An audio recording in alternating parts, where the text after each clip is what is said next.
Hello, everyone's Price Focus as we reflect on a heartening or annoying defeat to Manchester City, depending on how you look at it, maybe a bit of both. We'll also preview what feels like a pretty massive game against Everton and discuss transfer talk around Arnauld, Kalimuendo and James McAtee in the company of, first of all, Mikey Clarke. Mikey, good morning. How are you, mate? Morning. Yeah, really good. Did you have a good Christmas? I did. You're still in Christmas mode, just wearing Christmas jumpers. What have you got there? Oh, Terrifier. It's a baddie in a Santa hat. It's kind of how I feel at the moment, trying to be happy after a defeat. We'll get into that. Mark Sutherns, how are you? Yeah, okay. A lot better after West Ham's result than our result. But yeah, I'm all right. Looking forward to the Everton game. I'm going. It's a big game and we're going to talk about it. So yeah, let's see how this unfolds. That West Ham result was very important. We'll talk about the league table in a bit. Greg Mitchell, it's lovely to have you back. You've not been on for ages. It's been a tough time for you and your family, which people will know about, I'm sure, regular viewers. So yeah, lovely to have us. How are you doing? I'm okay, yeah. I'm here to try and guide Mikey out of this stable doom mongering he seems to be doing at the minute about our football club. So we'll see how this next hour goes. I'm just glad to be back. It's good to have you with us. You do have a job on your hands here with Mikey, I think. Well, I normally write general thoughts on the game. It's just my first sentence in every note, and it's supposed to take 5 minutes. We could probably do ages on it because I think people have got differing views. Greg, kick us off then. You were there. What did you make of the performance and ultimately the result? Even for my standards before the game, I was worried. They've won 5, 6, 7 in a row. I can't even remember what it is, and they're clearly on a charge. They're not going to let Arsenal have this league easily. So I just thought we're really going to struggle, even though we step it up. And God, did we step it up for moments in that game. I spoke to my mate next to me and I said, the Premier League is that good. How can this team be fourth from bottom? Because at times we were just playing some unbelievable football. Hutchinson's come on no end. Just so many of the players just look fantastic. So there was so much hope after that game, but we've just obviously got to take it into others. So a lot more confident, weirdly, after the game than I was before. Yeah, I think there's a part of Mikey's frustration is why are we playing so well against Man City and then why are we so crap against other teams, and that's part of the reason why we're same as every other Premier League team in the country. You don't play well every single game. You have good games, bad games. Teams suit our tactics. We play different ways, and I just think that we learnt so much yesterday about our team and what they can do, even without being too harsh. That bench did frighten me. There wasn't a lot of options on that bench, was there, which we'll hopefully sort out in January. But we're not going to play like that against every team, just like Arsenal or Man City or Liverpool. But you just got to take the positives, and there were so many yesterday. We'll talk about the bench, lots of transfer stuff, as mentioned, as we go along. Go on, Mikey. We were so bad against Fulham. We're so encouraging against City, but we still lost. And I think, are you in the position that when you play that well, doesn't matter who you're playing, you've got to take a point? Yeah, a little bit. To be honest, I think if I'm being realistic, my expectation levels were probably similar to Greg's. I thought we'd get beat. Man City are the worst they'll finish is second. Let's be honest, and they've spent a hell of a lot of money, and they're a very good footballing team with serious options from the bench, and they've got the world's best goalkeeper and arguably the world's best striker. So it was always going to be really tough. I think from from a positive point of view, I thought we were fantastic at times during the game. We went toe to toe with them. We gave them a good scrap, which is all I really wanted. And I just think those clutch moments didn't go for us, and we lacked a little bit of luck, and I'm sure we'll go into it. I think my frustration is not at the overall levels of performance, because they were brilliant, and if we play anything like that, big if, against Everton and a few other teams, we'll murder them. My frustration is around consistency levels, and also the same things keep happening over and over again. So I'll give you a bit of an example. So the winning goal that we concede is from a corner, and it goes to the edge of the box and he belts it in. Now, off the top of my head, I can think of 5 or 6 examples where that's happened in recent months.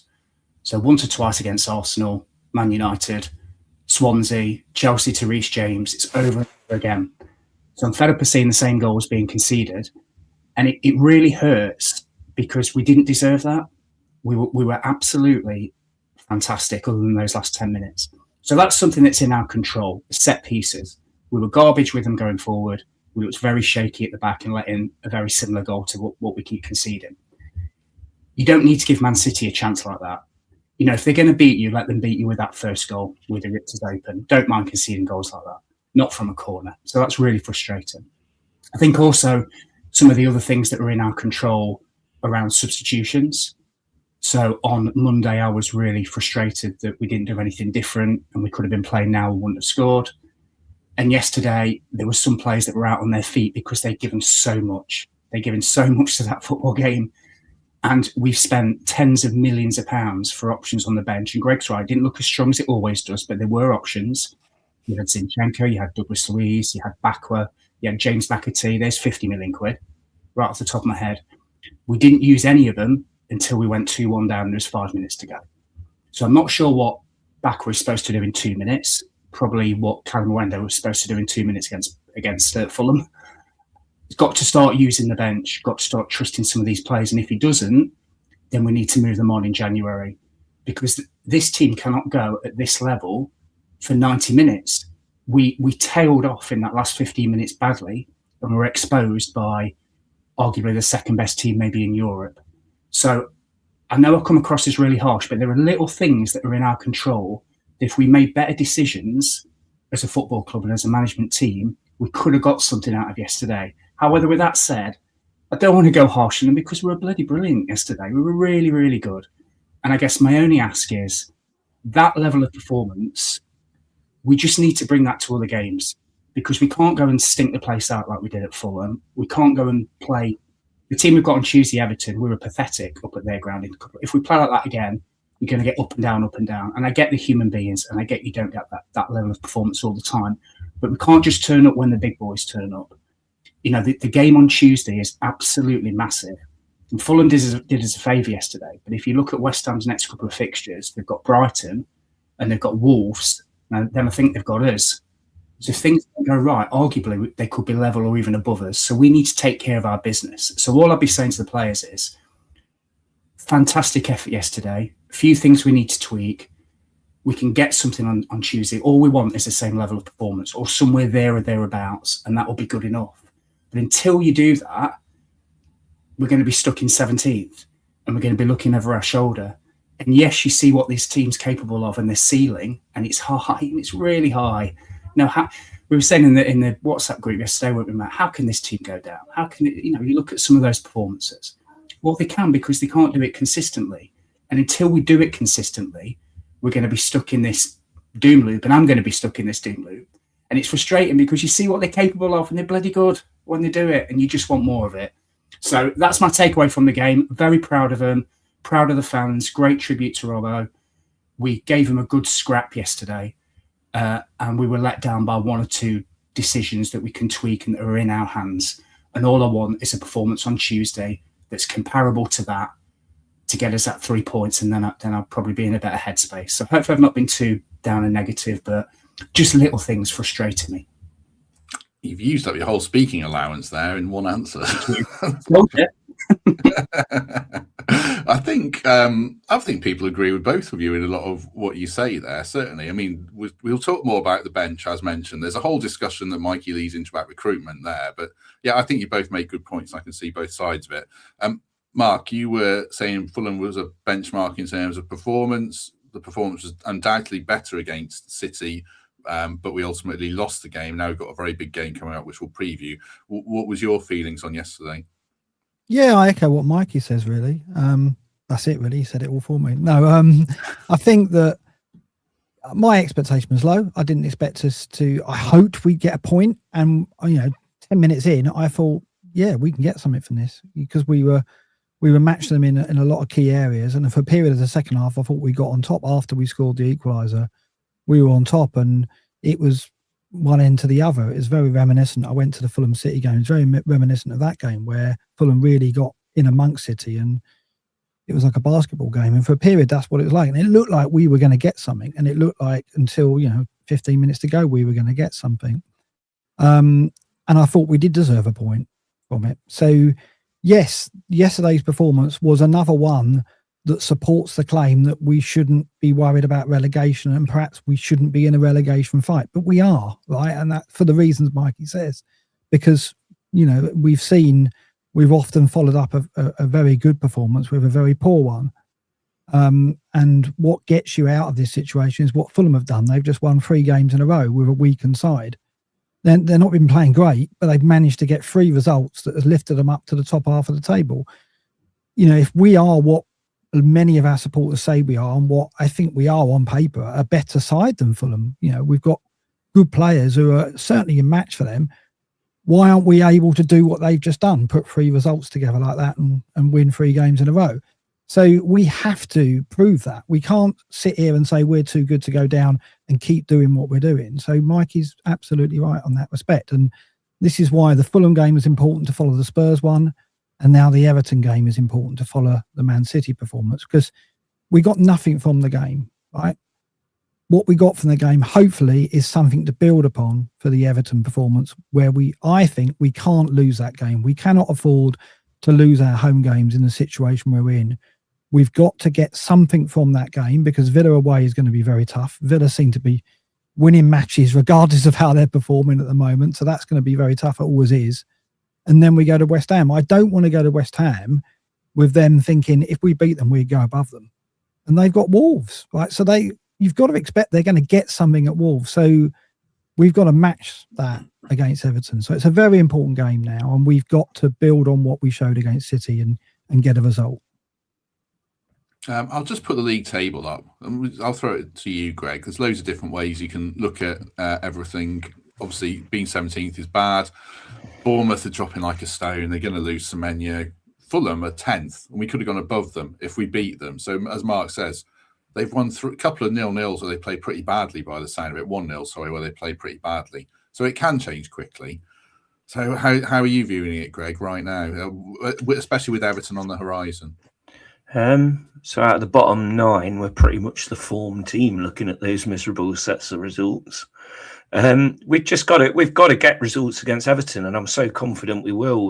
We're still hurting from that performance there, and I think Dyche is a very quick learner. Our team's quick learners. We look at how Gibbs White is now playing a lot better. Anderson's ready to go. I just think that win against Everton, and like you say, West Ham playing Wolves, that's a sure 3-pointer for them. If not, then absolutely they're prime candidates for relegation. But win against Everton and everything looks a lot better. And then we're starting to look at teams like Tottenham and Bournemouth and saying, right, they're the next target, not what's behind us. And I think that's what we've been doing for the last few weeks, starting to have a little look above. And it does feel a lot nicer when you look like that. Bournemouth really could be in it. I really do think. I think anything Bournemouth and below are right in the scrap. Absolutely in the scrap. Leeds are not good enough, clearly, and they've not strengthened in the right areas, I don't believe. So they're all in it, and it's only going to take a run like Fulham have done, 2-3 games, and you're well out of it. Unfortunately for us, we've got Aston Villa coming up, who are just the form team of the last few years, but they are going to have to drop points eventually. But again, Tuesday night under the lights, it's just the biggest game so far this season, and I really think we owe them one. It does change quickly. I mean, Brentford aren't even on there now. We were talking about how Brentford could drop, and they're 8th now, and even their fans aren't convinced by the manager. So yeah, it certainly does. That Wolves West Ham game, I can just see a scenario now where I think Wolves might get something from it. If Wolves played quite well v Liverpool, and they played quite well v Arsenal. They're not quite as terrible in terms of results they are, but Edwards has made some slight tweaks and improvements. So, yeah, West Ham probably will win.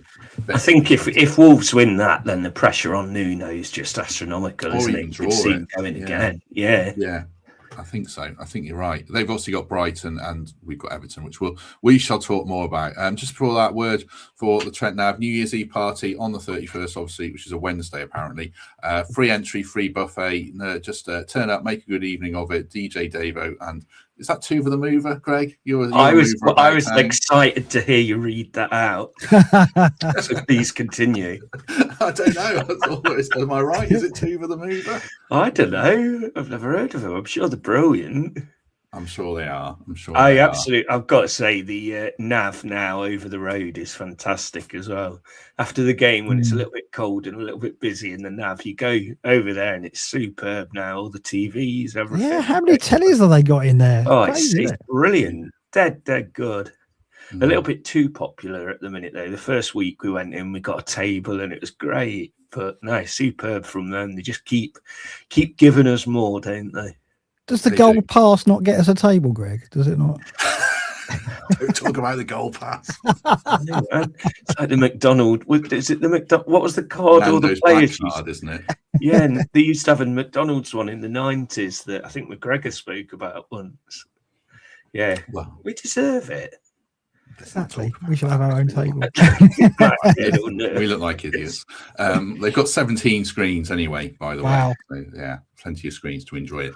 Right, last thing on the Man City game before we move on. Dyche made a real big show, Mikey, of the two, the ref in general, Rob Jones, Forest fans' least favourite ref. I mean, Atwell's in the running for that as well. Joint fifth favourite ref, I'd say. Who are worse, Greg, without accusing any of corruption? I don't like Brooksy because he's a Leicester fan. Yeah. And clear Leicester fan. Obviously, Anthony Taylor, can you say national disgrace? I don't think you can, but not a big fan of him. No, there's three of them. Joint three, I'd say. But if we are talking about him straight away, I love the fact that he pretty much high-fived Pep at the end of the game, just shameless.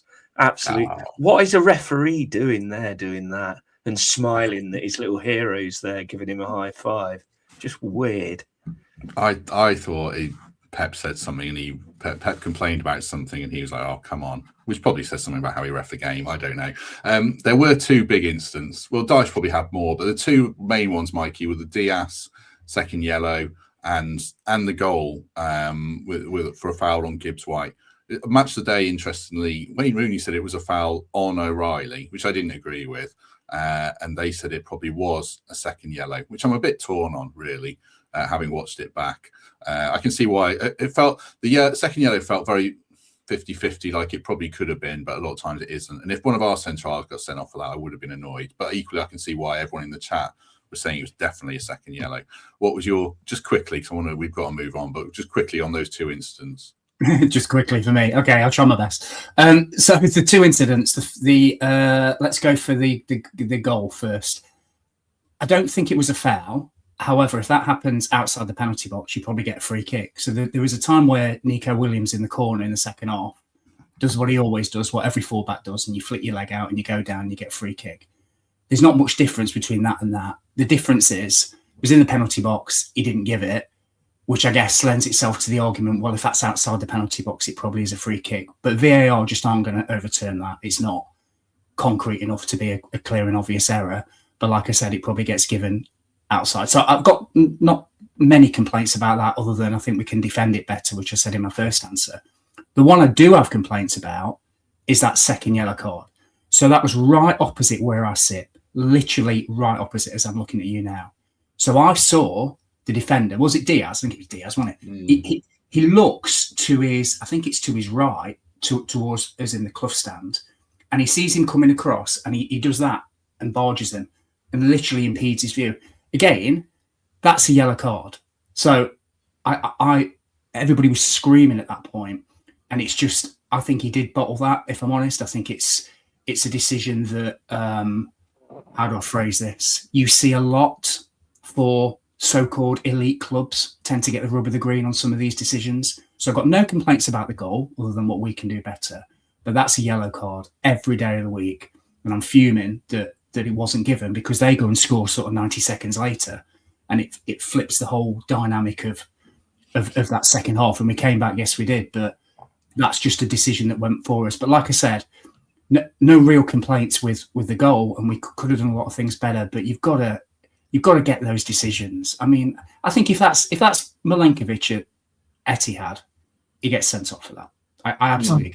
I think a couple of things on it though. I think that the timing, it was straight after half time. I think that was fortunate for Diaz. Why does that matter though? I know, but it does. It does. I think it really does. I think it will affect the decision. I also think the threshold for the second yellow is higher. I think that's a yellow if he hasn't already been booked.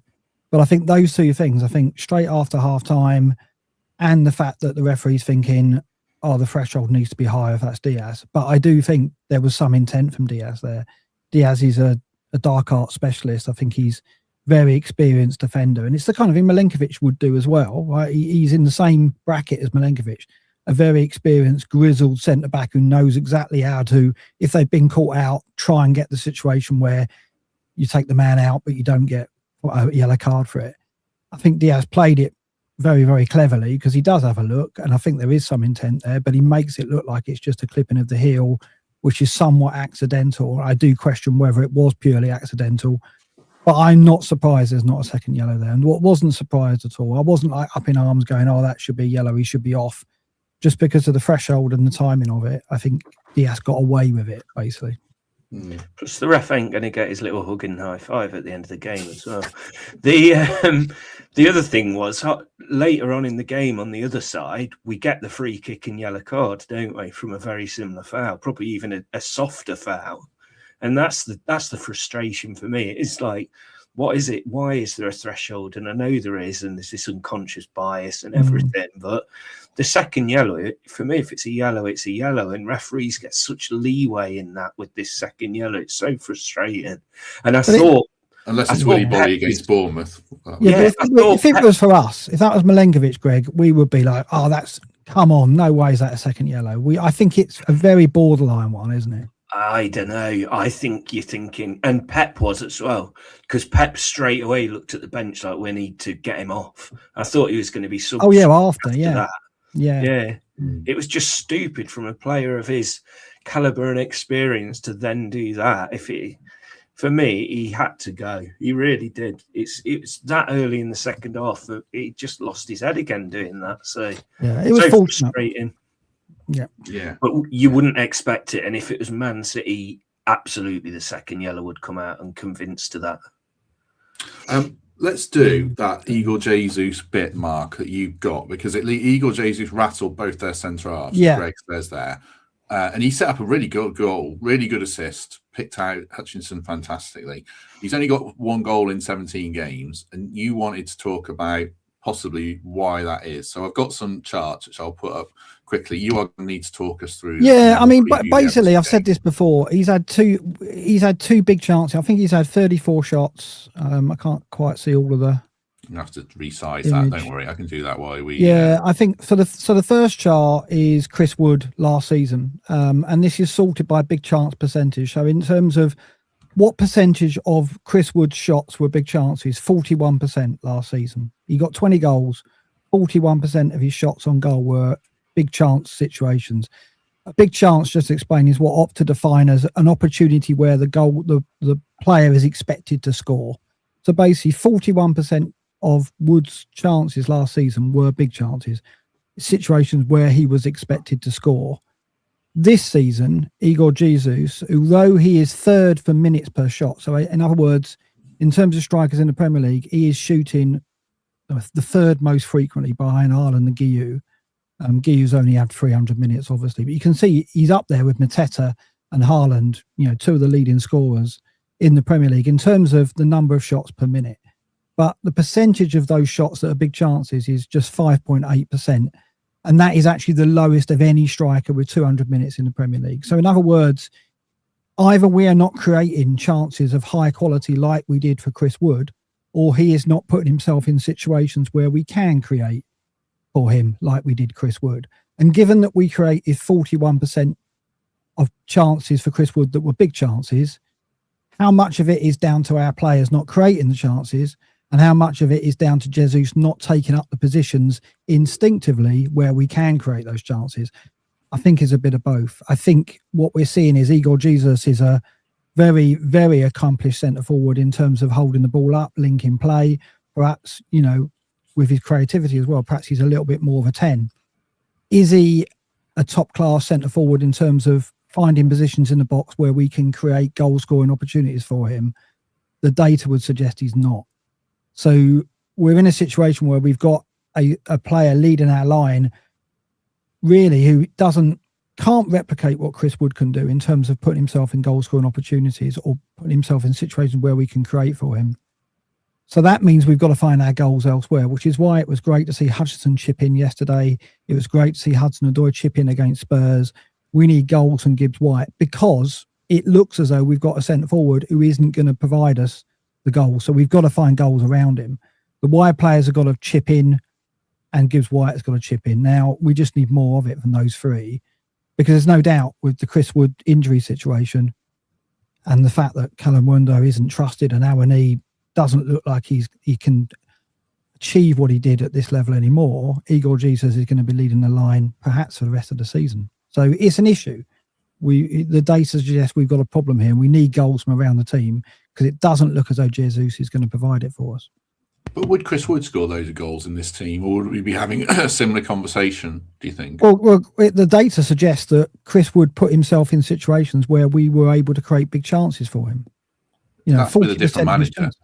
Yeah, it is a manager, and we had Elanga, right? So was Elanga a big factor in that? Yes, he probably was. So it is a bit of both. I think it's a bit of we're not creating chances for Jesus, but also he's got to lose his man in the box. He's got to find himself on the near or far post to get on the end of a cross. It doesn't seem to be happening. So it's either on the creative part of our team, they're not doing their job, or it's on him in terms of instinctively finding those positions. It's probably a bit of both, but there's no doubt the data suggests we've got a problem here. Unless we're going to get 10 goals from Hudson-Odoi, 10 goals from Hutchinson, 10 goals from Gibbs-White, we're going to struggle to score goals at the moment.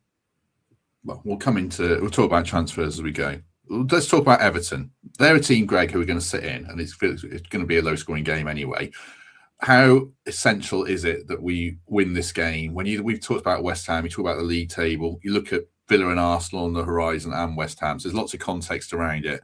This is only the halfway mark. It's our 19th game, so mathematically it's not essential. But in terms of psychologically for us and the players, how big is it? To make it's extremely big. I'd say it's the biggest home game so far this season. But also just to make this Christmas period one that you look back and say, it was okay. In the end, we need these 3 points. We need them massively. And after the performance at Everton, or the lack of performance, we really do owe them one. I mean, that second goal he scored where it came off the ref, I mean, that could have changed the game, probably did. But yeah, I just think under the lights, the City ground, all the hope and positivity from yesterday's game going up to it. I think this crowd's really going to make it a big game. I remember when we played them at Christmas a couple of years ago, was it? I think we lost 2-0 or just after Christmas. It was awful. The atmosphere was flat. We were, I think we were pretty safe at the time. It was just a nothing game and we really just let them have it. It was such a gift for them. Where this is huge. This is going to be that big game atmosphere. Everyone's going to be ready and up for it. So I do have good feelings about this. I do think the players will perform and, get Igor a hat trick and change all those stats. That'll be the nice thing. But no, it's massive. It is massive. Every game's huge, but this one just has that even bigger feel to it now. You look at their team, Mikey, yesterday. No Grealish. He was out with illness. No Njai, no Dewsbury Hall. They started Tyler Dibbling, who's a very good player but hasn't played much. Dwight McNeil, who we would like to buy by the sound of it, and then Alcaraz and Beto started as striker. Their bench was incredibly thin. I've said this it feels like a good time to play them. I do feel like this is a really important game that we need to take 3 points from. How are you viewing it? Greg's right. It's absolutely massive on Tuesday, and I appreciate we're only halfway through the season, but this does have a big game feel to it. Mark talked about the fixtures that are upcoming. We've also got Arsenal in that fixture list as well. So this is the chance to get some points on the board, to go into the new year feeling more well, looking upwards rather than over our shoulders. It's crucial that we don't lose the game. It's crucial that we put in a performance to the levels that we know we're capable of. And, they always talk about, is it the right time, the wrong time to play teams? I would argue that's a big thing. So I would argue that at Liverpool away, it was absolutely the right time to play them. If you played them now, you might not get the same result. And I think with AFCON has hurt certain teams more than it has others. So Fulham's one of them, and we didn't turn up. So we need to sort that out. But Everton, and Jai's gone off, hasn't he? He's in the AFCON. Grealish will probably be back. I'm not sure about Dewsbury Hall. But you look at that lineup that you just read out, doesn't strike you with fear, does it? And they've not got Dyche in the ranks to S-House a 1-0 like they did the other season. So hopefully it could be us.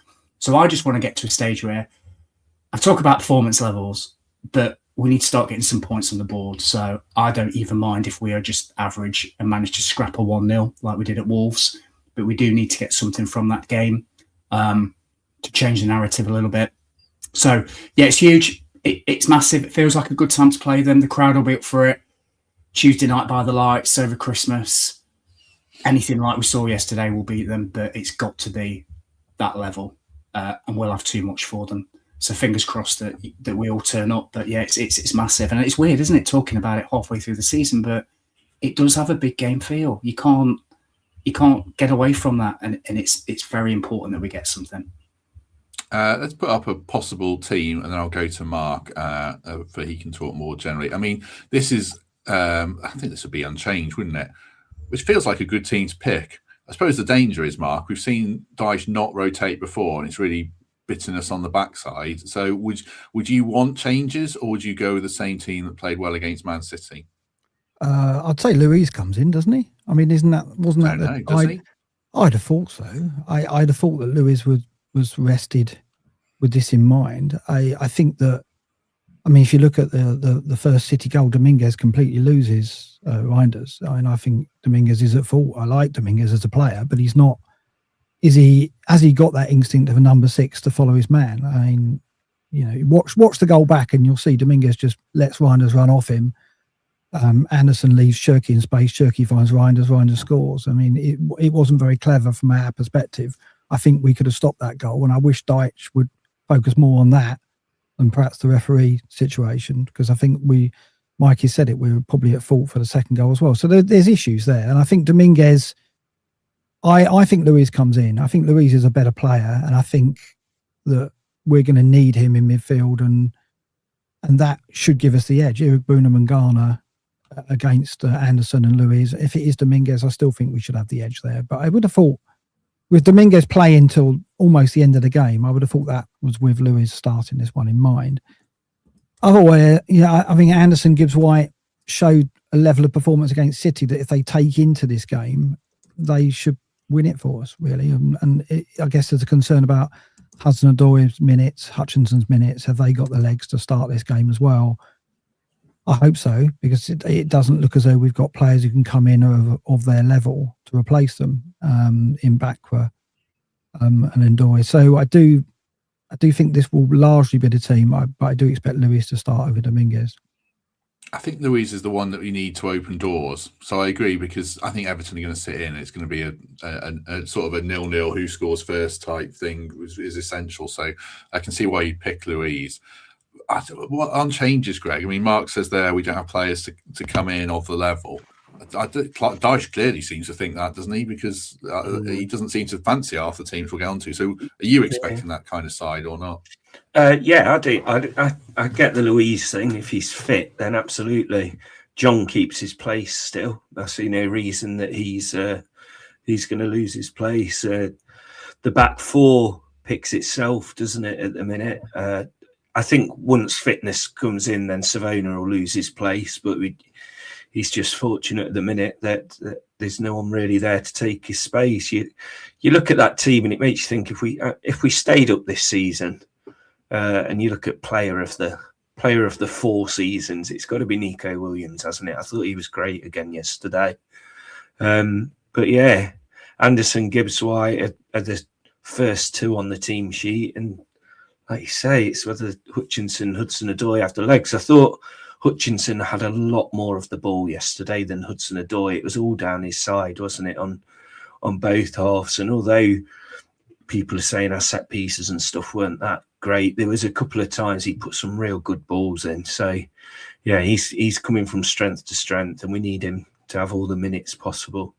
But no, I'd be very surprised if there's more than one change, to be honest. I think the problem with Hudson-Odoi is, so you look knackered. So I quite like to leave him out, but who does Dyche bring in? Who does he trust? Mikey, you would make changes, I know, because you've told me in the private chat. So what's your thinking? Yeah, before I go into that, I do love James's comment in the chat that said he's just heard me say clutch moments and he nearly threw up in his mouth. Well, James, that's because I've been hanging around with Americans in recent weeks, mate. So I do apologise for that. I would make a few changes. I think articulated very well by Mark. Douglas Luiz, I think, comes into that team for the reasons that Mark said. And also for the set pieces as well. Our set pieces were dire going forward. And I think if Douglas Luiz is in the team, he takes them and he's got proven quality. So I think that's another reason why he plays in this game. And if Everton do sit deep, you need somebody to thread that ball through. And he's adept at doing that. The other two changes I'll make, and I'm not sure this is going to be agreed with. I'm not sure about Savona in general, and I'm not sure about him up against Grealish. To be honest, it frightens me to death. So I'd be very, very tempted to put Nico on that side and bring in Zinchenko. And I know he's not set the world alight, Zinchenko, but they haven't got Ndoi on the other side. Ndai on the other side. Actually, what's happened to Ndoi? Maybe we can go into that. But they haven't got Ndai on the other side. Is injured, okay. So Zinchenko may be able to invert if he wants to, and he shouldn't have too much of a problem against Tyler Dibbling. There's a something I'll be clipped up later when Dibbling scores. I think Tyler Dibbling v Zinchenko is a bit scary, but he's a bit tricky, yeah. Awesome. But you've got him in the squad, and Savona sometimes looks good, sometimes he gives me a coronary. I'd also. And John's done all right, he has, but I still don't understand why Sells isn't playing, to be honest. You don't go from Golden Glove winner last season to, not being in a team that's 17th in the league. So I feel it's unlucky on Sells, and I would put Sells back in, if I'm honest, and have John for the Europa League and see where it goes from there. But they obviously trust him, and they obviously like him. And like you said, he's not done much wrong. But I would make those three changes, if only just to freshen it up a little bit and try and get on that front foot and try and get an early goal, because as long as it goes 0-0, then the nerves are going to kick in, and you want your team that can take it to him in the first half. So yeah, that's what I'd go for, Matt. I still have Savona. I'd have Savona over Zinchenko personally. I know Savona is a little bit of a worry defensively, but Zinchenko is a bit scary, I think. Neither of them have the pace that you want from a fullback, do they, at the minute? But they're the options we have. So yeah, for me, I'd stick with Savona. He's the better of the options until we get Aina back. Yeah, I thought he did well yesterday. I think he does well going forwards. It's more defensively that he lost Vardiol for the corner, didn't he? I mean, this is it. I mean, we talk about Gibbs White getting fouled there, but if you look, Vardiol just peels off Savona, and you got to. I mean, Vardiol scored at the City Ground not long ago, so he was a big threat. You got to get tight to him, and they don't score that goal. So I did look at Savona for that as well. He just switches off. But he's young and he's got a lot to learn. And like I've said before, we've put him in a situation where perhaps it's a little unfair to him that he's playing game after game. Yeah, I think Nico against Grealish as well. I'd fancy Nico to keep him quiet. So that's in my thinking as well. So protect Savona a little bit. You don't know how long Aina's away from the team. And I just think, we've tried this same team over and over again, and you can't necessarily produce those same energy levels. So just one or two tweaks here and there, I think, will serve as well. Yeah. Sells is really interesting. If John plays this game, I feel like he's definitely number one, because he's done well against City, and if he's picked for this one, then I feel like he's got the shirt and it's his to lose. So that'll be interesting to see who gets selected. We'll talk about the depth of the bench and it leads into transfers. So we'll do that shortly. Just a word for Global Telemetrics, and we'll see you in just around 1 minute. Hi everybody, as we've been saying earlier, we've been deployed to a Range Rover in the West Midlands area that was stolen by means of burglary over the weekend. It's got a covert advice on it by Global Cinemetrics. It's why we say it pays to invest in security. Team are already on hand. We have eyes on the vehicle. It's a potential chop shop. But yeah, we'll be there shortly.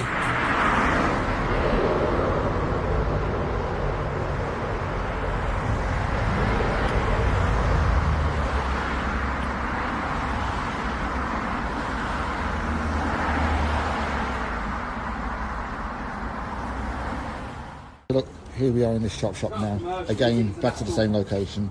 Range Rover, covert device, global telemetrics, disrupting criminality, 2 arrests. Overall, it pays to invest in security, protect what's yours. I listened to that this morning. I'm sure there wasn't reggae background music when I heard it the I first was time. going to say, what made them think of that? Leave the radio on, it'll be fine, don't worry. What a great advert, though. You should have a show. Real crime, yeah. Yeah, that's brilliant. There's 24 a YouTube- hours. There is a YouTube documentary on him. I'll get my boy to send me the link and I'll put it in. There is on the chap who hunts down the stolen cars. Yeah, it's good stuff. It's good stuff. Right, I could tee this up with one long diatribe about who's available, who's not available. So we'll go into transfers. We'll go into bench depth. Chris Wood has had surgery on his knee, and Dyche said he's out for weeks. Didn't say how many weeks, so we'll wait and see on that. I did see something on Twitter, one of the injury sites, suggesting with that type of surgery he could return at the end of February. So that's a problem, obviously. Taiwo got on again yesterday over Kalimuendo. Kalimuendo has been linked with Eintracht Frankfurt by Florian Plettenberg from Sky Sports Germany, who's one of the good operators. And then James McAtee has been linked with 5 Premier League clubs in the Daily Mail. Leeds and Chelsea, doesn't say if it's on loan or permanent interest. Bournemouth, Fulham and Sunderland looking at loan deals, and a host of foreign clubs are interested in him. Just on Kalimuendo, because Frankfurt can pick a striker, and I went and had a quick look. They bought Ekatike for 31 million and a year later sold him for 90. They got Marmoush on a free and a year later sold him for 75 million euros. They got Kalimuendo on a free and a year later sold him for 90 million euros, which suggests they know a striker. So if they want Kalimuendo, I do think there's something there. So, Mark, it's interesting, all that transfer chat. Dyche doesn't seem to trust those players, frankly, if he's not putting them on. So are you expecting and are you requiring a busy month, in January or not? Well, if we're going to have outgoings, then we need players coming in. Like we can't have a European campaign and lose Kalimuendo and McAtee, I don't believe, because we're going to need them to have minutes in Europe. Unless we've got, a 10-point buffer in the Premier League, we're going to be starting them, aren't we, in the Europa League, those two? Why Kalimuendo doesn't get on yesterday as well? Like we're moving to a front 2, and we've talked about, it's difficult for Kalimuendo to lead the line. It might work in a front 2. So there we are, a situation where we are going to go a front 2, and we still bring on Taiwo. I didn't understand that at all. I understood Taiwo for Jesus, like for like. Don't necessarily agree with that, but I understood that one. But when he starts to think, well, let's move to a front 2, surely it's Kalimuendo you give the opportunity to. Surely, if a ball's going to drop, if a second ball's going to drop, he's the sharper. He's the more likely to convert a chance than Awani. But we're not in training. We don't see what Dyche, Wone and Stone are seeing in training. So we can only speak on the bits that we see in Europe and our impressions. I would be saddened, I think, if Kalimuendo leaves having had the opportunities he's had, because I think that he deserves a bit more game time, a bit more opportunity to show what he can do at a Premier League level. McAtee, I think a loan move is probably a good idea for him. I think there is a player in there, but we can't find it at the moment, and maybe fitness is the issue. Okay, loan him out, but we can't afford to let them both go without bringing some degree of quality in. Is McNeil that? Possibly.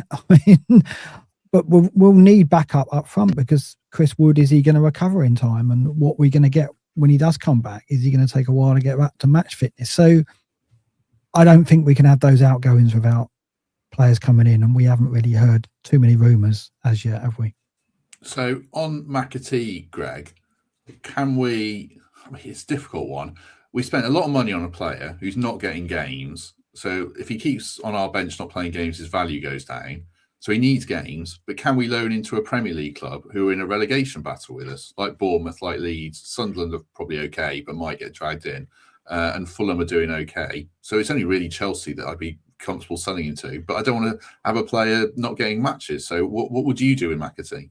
I don't think you loan him. I think, unfortunately, you've got to say, well, if someone wants him, they've got to come in and buy him, or at least a loan with an agreement to buy at the end of the season. And I think Sunderland's as low down as the table as you go with him. It is such a shame. He was the one we had such high hopes for, but it's just not happening. And when he does get his minutes, he's not really showing us what he can do. But it's interesting when other teams come in and these players suddenly sort themselves out. We had it with Elanga, didn't we?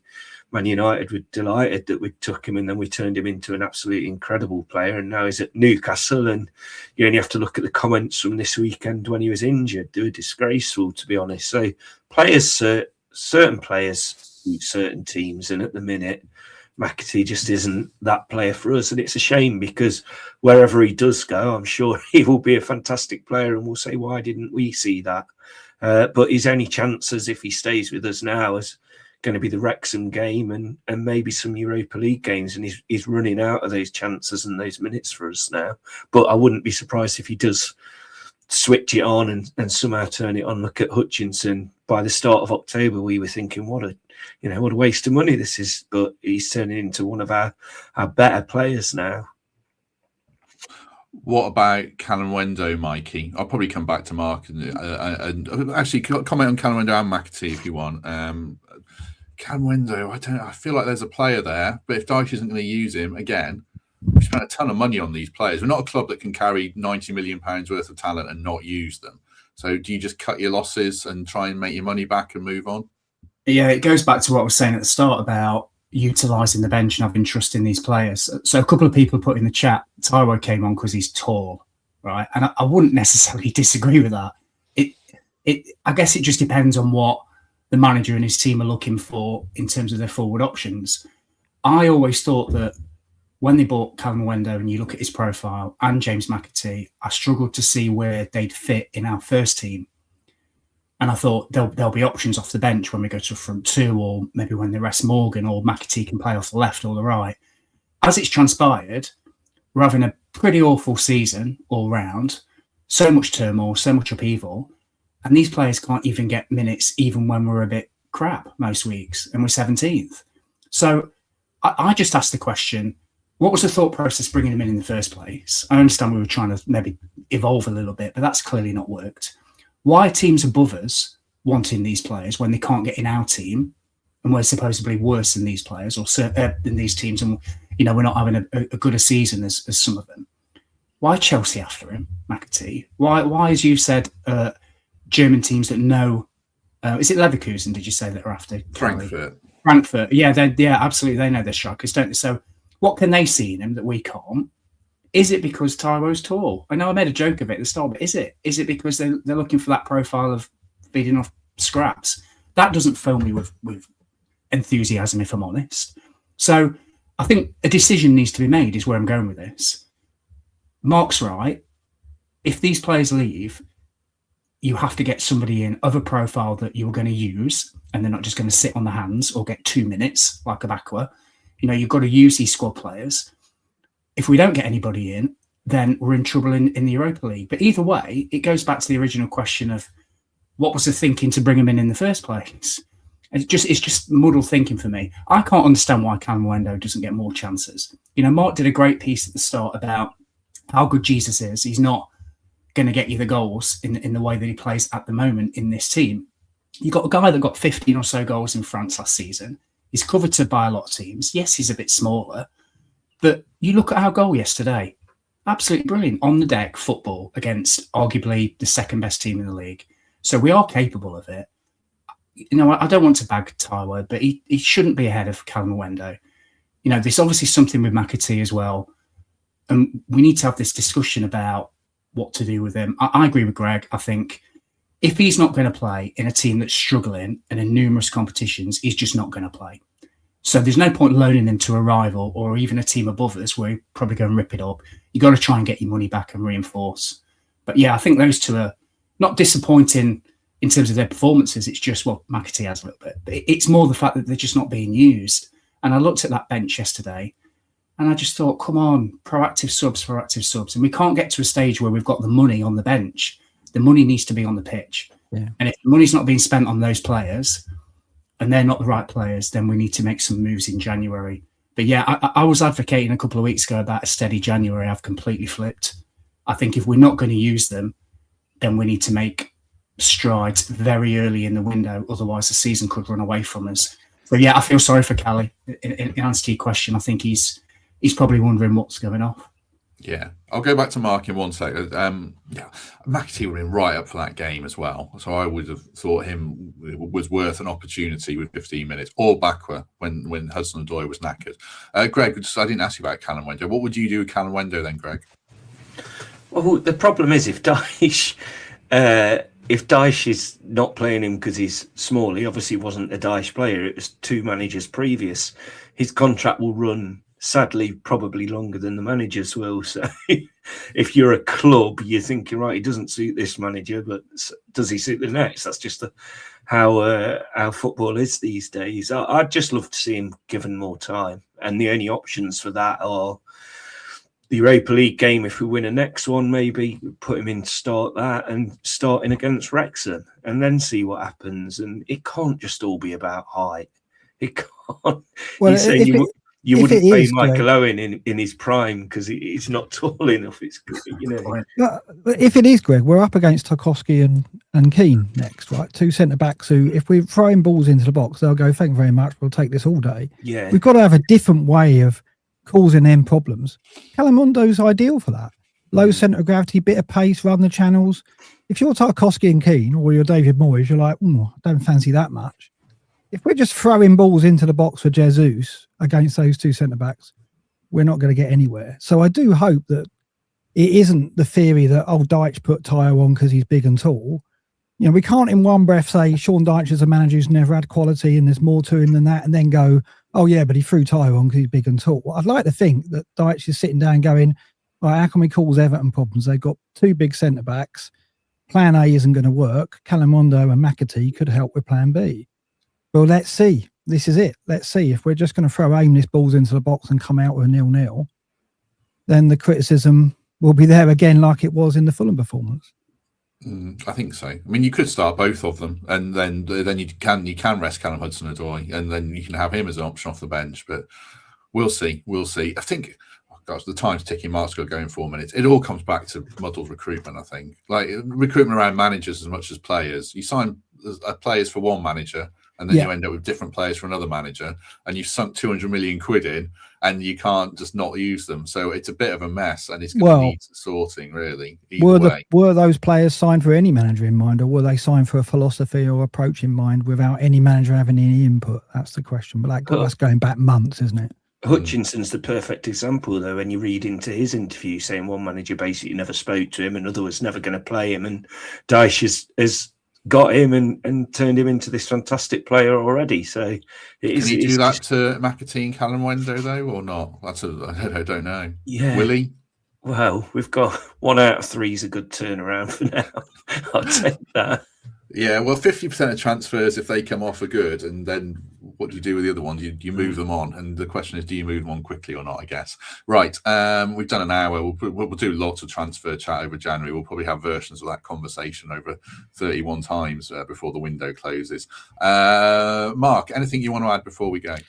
No, other than like I say, I think let's not underestimate Everton. They've got a set piece threat, and we conceded against a set piece, and they'll be looking at that and going, Keane and Tarkowski are going to be difficult to handle at set pieces. I do think that Dyche's way of playing, which is hitting balls down the channel and getting crosses in, I think Everton will probably deal with that. So I do think we're going to have to find a way of breaking down Everton if we're going to win this game that's going to be different than that plan that we saw done time and time again at Fulham without any result. So I do worry that we're going to need to find an extra dimension to win this game, and we're going to need to be disciplined at the back at set plays to make sure we win this game, right? So there's a couple of tests coming in this fixture, but I do think we've got to get something from it. I don't want to go to London Stadium or West Ham within range, right? So if we go to London Stadium with 5 points between us, or even 8 points between us, we're in a good position then to put it to bed by winning. But if we go there and they're only 2 points behind us, that makes that game very, very spicy. And although West Ham are struggling, any team is capable in this division. Maybe not Wolves, but certainly West Ham are putting in a performance. So let's get something against Everton. Hopefully, Dyche finds a way to get us that goal and keep them out. Yeah, West Ham fans sound very resigned to relegation. I was just flicking through Twitter. It'll be interesting. But I was thinking they only need, if they can get 25 points in their remaining 20 games, that takes them to 38. So we've still got work to do. But I would still, going all the way back, be confident we can get another 21 points from our remaining 21 games or whatever it is. So, yeah. Mikey, anything you want to add? Only that I've enjoyed the chat today. It's been very measured, and thank you for hearing me out at the start. So, choice. Yeah, I know. Exactly. What do you want me to do? Boot you out or mute you? That's true. Just a big thanks to Lynn's and Emily as well. So Lynn's heard me out. She gets it. And Emily sent me a lovely voicemail saying, "Mikey, calm down." Calm down. All of that. Yeah.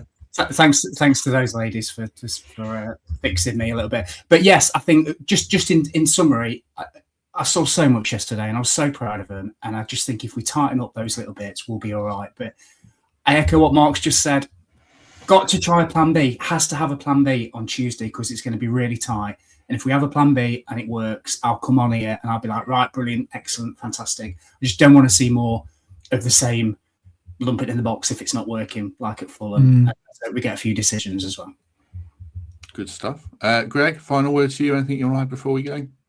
Oh, this is always my favourite part, any of the business. Yeah, just thank you to everyone for being so lovely last few days. And it's been horrendous for my family and stuff, but it's so nice to the Forest family just come out and be so supportive. And then on a lighter note, we always praise the American supporters and my favourite, the Munster supporters. But a guy came up to me yesterday called Jacob, who'd landed on Christmas Day from Perth, clearly jet lagged, didn't probably know what planet he was on at this point, but saw him before the game, saw him after the game. He was still absolutely buzzing. And then he's going to the Everton game. And then separately, Perth Supporters Club, by the way, they must be huge. Then I met Stephen, Darcy and Keegan, who came over separately to Jacob, but also in the Perth Supporters Club. They were just full of it as well, buzzing. They've got tickets for the Everton game and the Aston Villa game, I think. So the best thing about us being an international club now is some of these fans and the distances and the lengths they go to watch us play. But fair play to Forest as well for setting up the international supporters club so they can get to games, because we know how hard it is. And then one more thing, just Robbo, like the stories about Robbo the last few days coming out and how both sets of fans, Man City fans, started the clapping yesterday, and I'm sure I heard them chanting his name as well. Just fantastic. He is our greatest ever player, isn't he? And those of us that were lucky enough to meet him over the years, just an amazing character. Naming the stand after him is a fantastic touch. I mean, I hope he knew that was going to happen. I'm sure he did, but just our greatest ever. And it's just so lovely to see all the footage as well of some of his games, and we could certainly do with him now. There is a tribute episode to John Robertson, as mentioned yesterday, with Gary Fletch and Steve Battlemich, so do check that out. Well said, Greg. You look like an amateur travelling up from the South Coast, Mark, when those guys are coming from Perth. I know, I can't. On your trips there, aren't they? I think it was Jacob as well. When he said he was leaving after the game, and I thought, yeah, you go straight to bed, aren't you? Because you clearly shattered. And he was putting his big gloves on, and I thought, yeah, you've come from 38 degrees Perth to like wet and windy Nottingham. Enjoy your next few days. But we'll see him at Everton and have a drink with him, and I'm sure he'll be a bit more awake and he'll see 3 points. Right, we shall end it there because I know Mark's got to go in particular. So I've enjoyed this a lot. If you've enjoyed it, do us a favour, hit like, hit subscribe, consider membership or Patreon, or lovely reviews on Apple or Spotify. Nothing planned until Everton post-match now. Someone's dropped something in the bathroom. Excellent. I don't know if you heard that. Everton post-match on the 30th. So a couple of days. Do join us for that. Otherwise, thank you very much to Mark. Thank you to Greg. Thank you to Mikey. And if we don't see you after the Everton game, we shall see you soon.